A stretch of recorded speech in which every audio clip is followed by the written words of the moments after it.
Hello everyone, সবাই কেমন আছে? আশা করি সবাই খুব ভালো আছো। তো আজকে আমি তোমাদের সাথে শেয়ার করব আমার ফুল প্রেগনেন্সি জার্নির একটা ভিডিও। 30শে এপ্রিল 2023 আমি প্রথম জানতে পারি আমি প্রেগনেন্ট।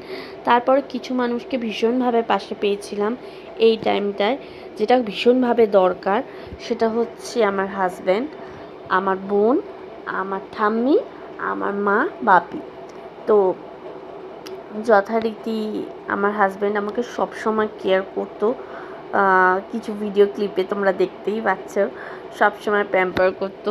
আর এই টাইমটা হাজব্যান্ডের প্যাম্পারিংটা খুব দরকার। তো আমি আমার ফুল প্রেগন্যান্সি জার্নিটা খুব আনন্দ করে কাটিয়েছিলাম।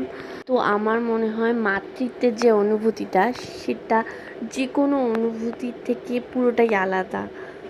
আর তারপর যখন ওই সোনামুখটা দেখবে, আর কিছু বলারই থাকে না। যে উপলব্ধি করতে পেরেছে সেই একমাত্র এর ফিলিংস বুঝতে পারবে।